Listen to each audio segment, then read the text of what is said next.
గుప్తా గారు, నాది ఒక చిన్న సందేహం. ఏమది? అంటే అది ఇప్పుడు నా కోసం వేషం మార్చారు, మాయమైపోయారు. ఇలా మీ శక్తుల్ని వాడుకున్నట్టు యమపురికి గాని ఇన్ఫర్మేషన్ వెళ్తుందా? ఆహా, వెళ్ళును కానీ పట్టించుకుని తీరుక మా ప్రభువుల వారికి ఎక్కడ. ఒకవేళ ఉండి మిమ్మల్ని కలవడానికి వచ్చి ఇందాక మనం మాట్లాడుకుందంతా వింటే ఏమవుతుందంటారు? ఏమిటేమిటి, మా ప్రభువుల వారికి తీరిక దొరికి ఈ విషయము తెలిసి నన్ను చూచుటకు ఇచ్చటికి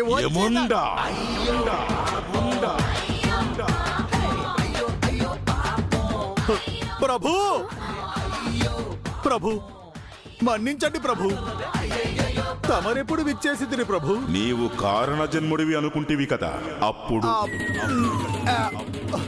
ఆహా, అంటే అది ప్రభు. సారీ రాజుగారు, మీరు కానివ్వండి.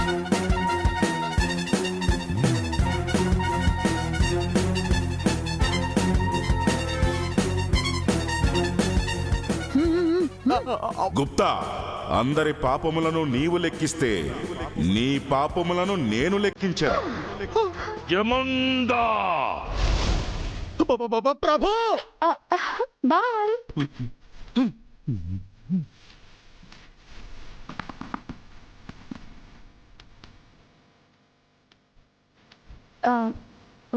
ఏంటి గుప్తా గారు అలా చూస్తున్నారు?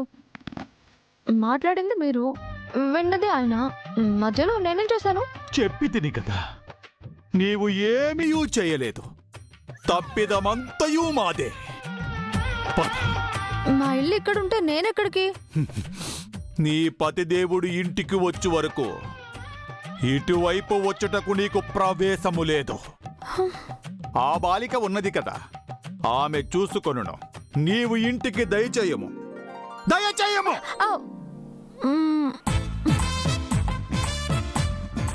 నడువము.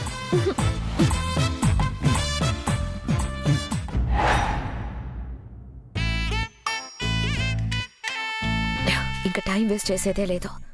అమర్కి ఎలాగైనా దగ్గర అవ్వాలి. అంటే అమర్కి దగ్గరగా ఉండాలి, పక్కనే ఉండాలి.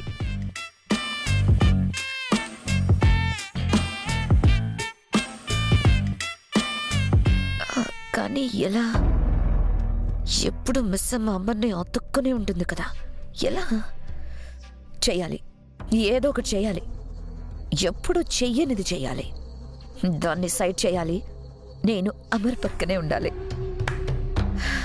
మను, ఇదే నీకు గోల్డెన్ ఛాన్స్. అమర్కి కావలసినవన్నీ దగ్గరుండి నువ్వే చూసుకోవాలి.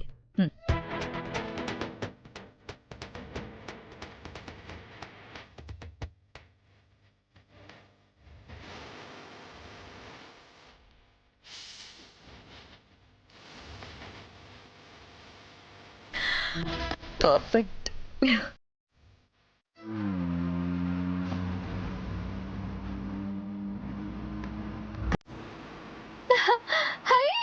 మాయన వచ్చేసారు గుప్తా గారు, మాయన వచ్చేసారు.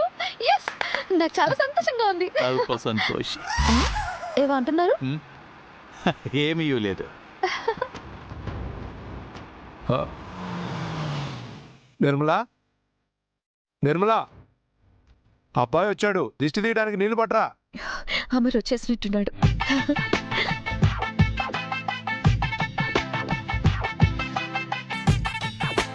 ఇప్పుడు తన స్నేహితురాలు చేయు పనులు చూచి ఈ బాలిక ఏమగునో. మళ్ళీ ఏదో అన్నారు? నీ సోదరి వాహనము దిగుచున్నది.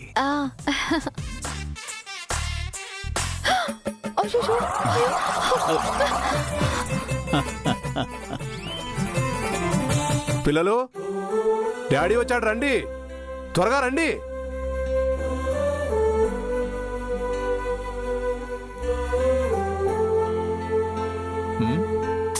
ఏంటి?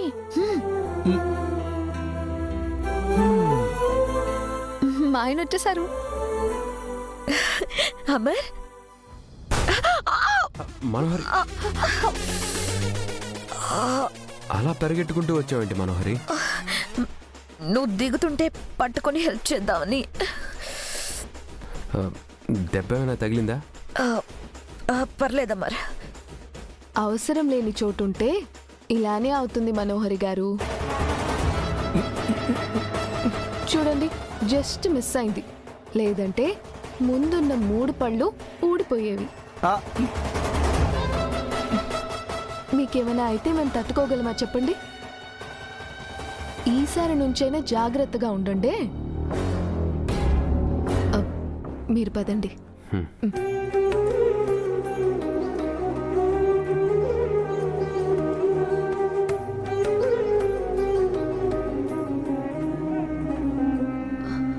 మనోహర్ గారు, మా సారు పడిపోతే పట్టుకోవడానికి కట్టుకున్న ఆవిడుంది. మీరేం కంగారు పడాల్సిన అవసరం లేదు. మీరు పదండి.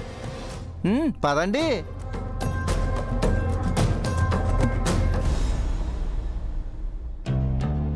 ఇప్పుడు పెయిన్ ఎలా ఉంది డాడ్? పెయిన్ ఏం లేదు నాన్న, ఐమ్ ఫైన్. కాసేపు ఆగండి నాన్న, ముందు దిష్టి తీద్దాం. మీరు వెలిగించండి. ఇరుగు దిష్టి, పొరుగు దిష్టి, ఊళ్ళో వాళ్ళందరి దిష్టి, ఇంట్లో వాళ్ళందరి దిష్టి, దిష్టి అంతా పోవాలి.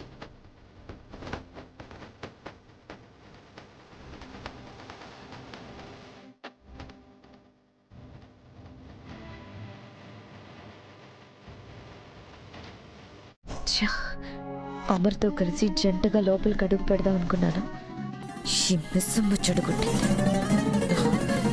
ఇప్పుడు ఎలా చెప్తాది సంగతి.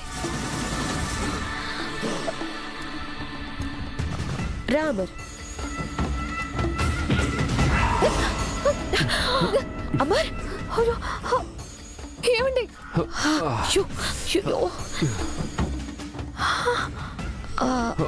ఎలా ఉంది అమర్? అంతా ఓకేనా? చూసుకోవాలి కదా మిస్సమ్మ. అమర్ ఇప్పుడే ఆపరేషన్ అయ్యి ఇంటికి వస్తే ఇలాగేనా చూసుకునేది? అమర్ని నేను చూసుకుంటాను. అమర్, నువ్వైనా చెప్పు, మిస్సమ్మకి ఇప్పుడు రెస్ట్ అవసరం కదా? అవును మిస్ అమ్మ, హాస్పిటల్లో నీకు అస్సలు రెస్ట్ లేదు.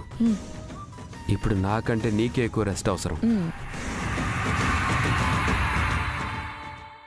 మిస్సమ్మ, హాస్పిటల్లో ఉండి ఉండి నువ్వు నిద్రపోయి ఉండవు.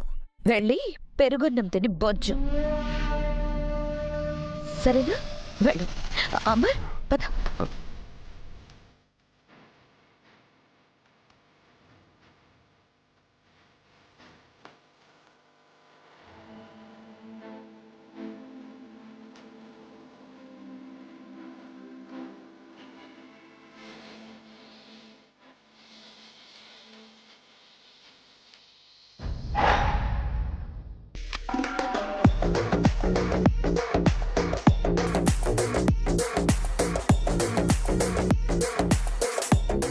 అసలు మనం ఏమనుకుంటుంది? అసలు ఏమనుకుంటుంది గుప్తా గారు? మాకు తెలిసినది చెప్పమందువా లేక తెలుసుకుని చెప్పమందువా? అవసరం లేదు, మీరు జరిగేవి చూస్తూ ఉండండి, దాని పని నేను చెప్తాను.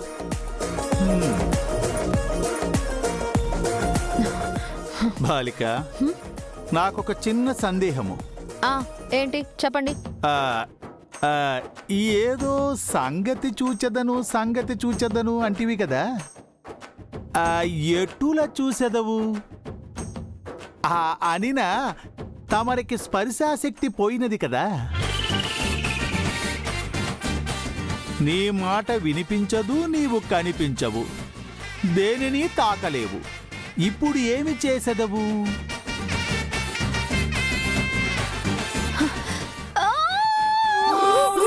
ప్రభు, ఈ నరకయాతన కన్నా మన నరకమే మిన్న సుమి.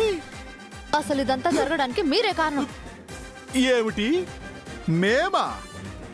మేము ఎటుల కారణమైతిమి? పాపం చేసిన వాళ్ళని నరకంలో నరకయాతన పెడతారు అంటారు కదా, మరి మనోహరి మీ కళ్ళ ముందే ఇన్ని పాపాలు తప్పులు చేస్తూ ఉంటే మీరేం చేస్తున్నారు? మేమేమి చేయుచుంటిమి?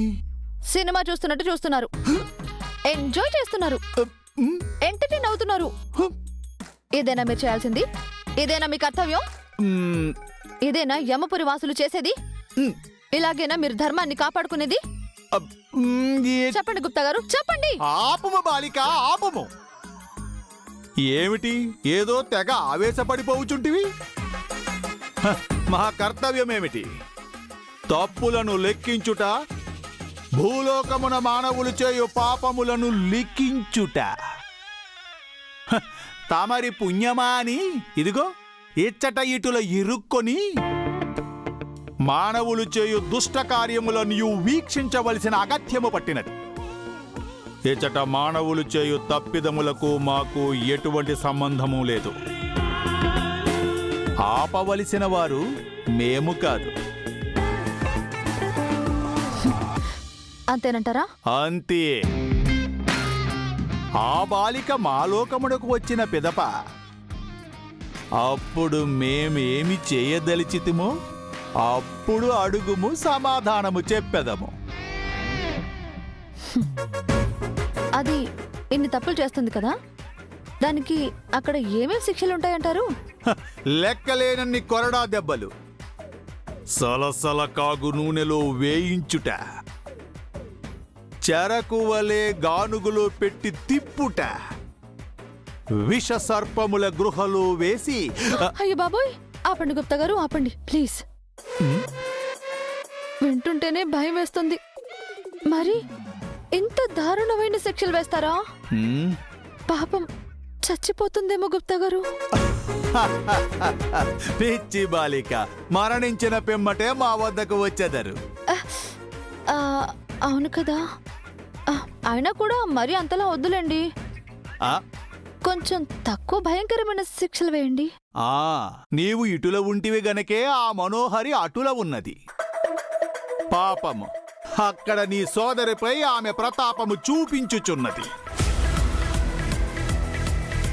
అవును గుప్తా గారు, మను చేసిన పనికి నాకే ఇలా ఉంటే పాపం మిస్ అమ్మ ఎలా ఉందో ఏంటో.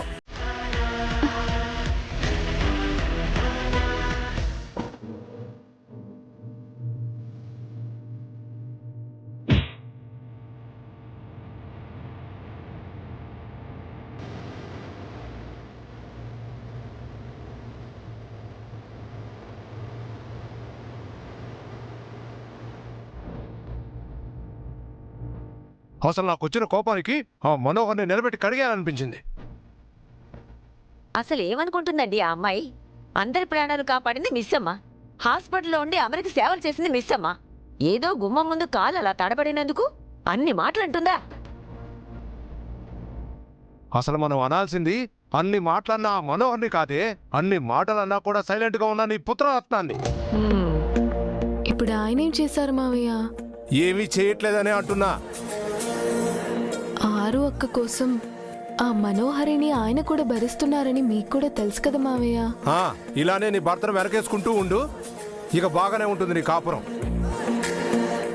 అసలు ఇదంతా ఆ మనోహరి వల్లనేనండి. ఆ అమ్మాయి మన జీవితాల్లో అడుగుపెట్టిన క్షణం నుంచి మనశ్శాంతే లేకుండా పోయింది. గట్టిగా మాట్లాడదామన్నా, ఇంట్లో నుంచి వెళ్ళిపోమని చెప్దామన్నా మన పెద్ద కోడలికి ప్రాణ స్నేహితురాలైపోయింది. తను ఏ లోకంలో ఉన్నా సంతోషంగా ఉండాలనే కదా ఈ మనోహర్ని మనం ఇలా భరించేది. అయినా అమ్మాయి ఏంటండి, మిస్సం ఉన్నా కూడా అమరికి దగ్గర అవ్వాలనుకోవడం, దగ్గరగా ఉండాలనుకోవడం నాకేం నచ్చట్లేదు. అదే మన పెద్ద కోడలు ఉండుంటే మనోహరి చేసిన పనికి చంపేసేది. మిస్సమ్మ, విన్నావా మీ అత్తయ్య ఏమంటుందో? ఎంత ప్రాణ స్నేహితురాలైనా భర్త విషయం దగ్గరికి వచ్చేసరికి మా పెద్ద కోడలు అంత కఠినంగా ఉండేది. నువ్వేమో మనోహరి పొమ్మనగానే పక్కకు వచ్చేసావు. రేపు ఇలానే అమర్ జీవితం నుంచి వెళ్ళిపోమంటుంది. వెళ్ళిపోతావా? అమర్కి దూరం అయిపోతావా? మావయ్య ఏంటండి మీరు పాపం మిస్సమ్మని ఏడిపించేలా మాట్లాడుతున్నారు? నువ్వు ఊరుకో మిస్సమ్మ, మీ మావయ్య మాటలేం పట్టించుకోకు. చూడు మిస్సమ్మ, నా మాట కఠినంగా ఉన్నది నువ్వు గట్టిగా ఉండాలనే. ఆ మనోహరి మనసు ఆలోచన మంచిది కాదు. అలాంటి అమ్మాయి మీ ఇద్దరి మధ్య ఉండటం మీకు అస్సలు మంచిది కాదు. కానీ మావయ్య కానీ లేదు గిని లేదు. నువ్వు వెంటనే ఈ ఇంట్లో అమర్ మనసులో నీ స్థానం ఏంటో ఆ మనోహరికి తెలిసేలా చెయ్యి. అమర్ పక్కనైనా అమర్ జీవితంలోనైనా ఉండేది నువ్వే, ఉండాల్సింది నువ్వే. అది తెలిసేలాగా చెయ్యి. అమర్ విషయంలో మరొక్కసారి నీతో పెట్టుకోవాలంటే ఆ మనోహరి భయపడేలా చేయాలి. అంతే అంటారా మావయ్య? అంతే మిస్సమ్మ, నువ్వు అస్సలు తగ్గకు. ఏమన్నా జరిగితే నేను మీ అత్తయ్య ఉన్నాం కదా, మేము చూసుకుంటాం. అయితే ఇప్పుడు చూస్తారు కదా ఈ మిస్సమ్మ ఆడించే ఆట. జాగ్రత్త అమర్, జాగ్రత్త.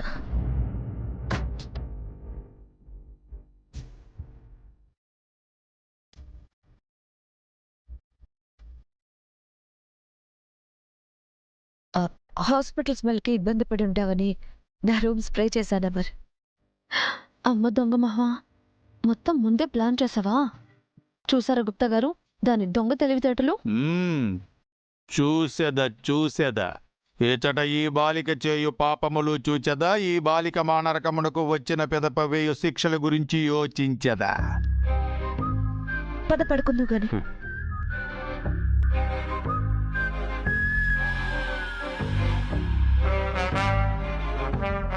మనోహరి, ఇట్స్ ఓకే, నేను కూర్చుంటాను. పర్లేదు అమర్, నేను హెల్ప్ చేస్తాను.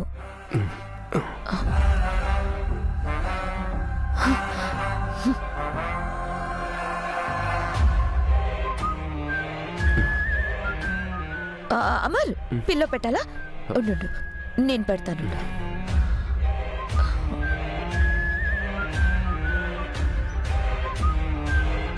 దీని ఓవర్ యాక్షన్ కి బాలిక శాంతింపుము. వాటర్ తీసుకున్నానా? వద్దు మనోహరి, పర్లేదు. పోనీ ఫ్రూట్స్ కట్ చేసేవనా?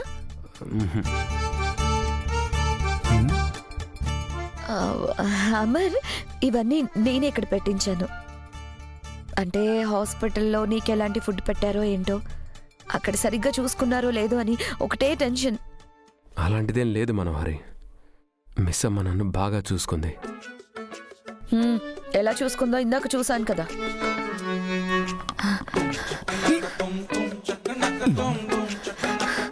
బాలిక, ఏమిటి ఇచ్చట గులకరాల శబ్దం వచ్చుచున్నది? గులకరాళ్ళు కాదు, దాని మీద బండరాలు వేయాలనుంది. అంటే అదే అమర్, మిస్ అమ్మ అలసిపోయింది కదా, నిన్ను ఎలా చూసుకుందో అని నాకు డౌట్ వచ్చింది. అందుకే నేనే ఉందామని అనుకున్నాను, కానీ ఎవరూ నా మాట వినలేదు. సరే, ఇక నుంచైనా నీకు నయమయ్యే వరకు నీకన్నీ నేనే దగ్గరుండి చూసుకుంటానమ్మర్. అలా అయినా నీకు ఆరు లేని లోటు తీరుస్తాను.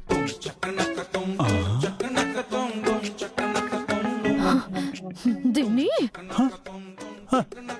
నిన్ను లేకుండా చేసి ఇప్పుడు నీవు లేని లోటును తను తీర్చదననుచున్నది.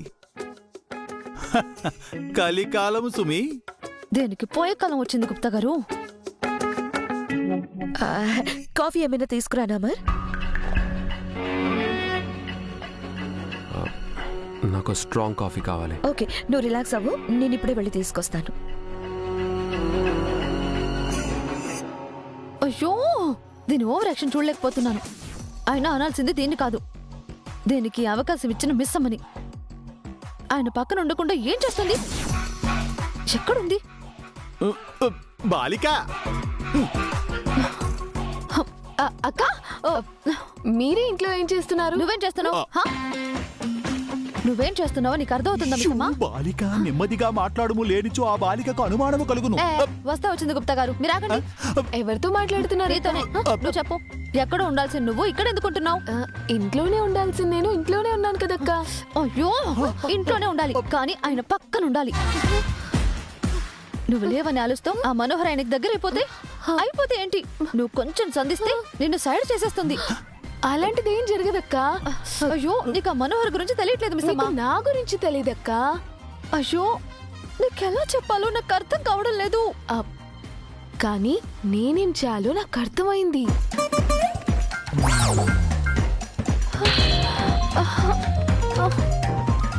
ఏమిటి బాలిక, ఈ బాలిక మాట అదోలా ఉన్నది.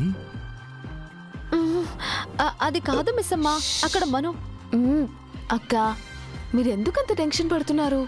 సరే, మీకు టెన్షన్ పోయే సీన్ ఒకటి చూపిస్తాను రండి.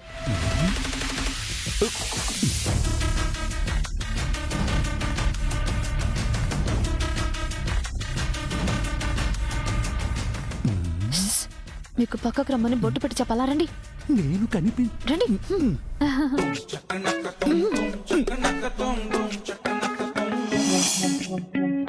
నక్క తుమ్ తుమ్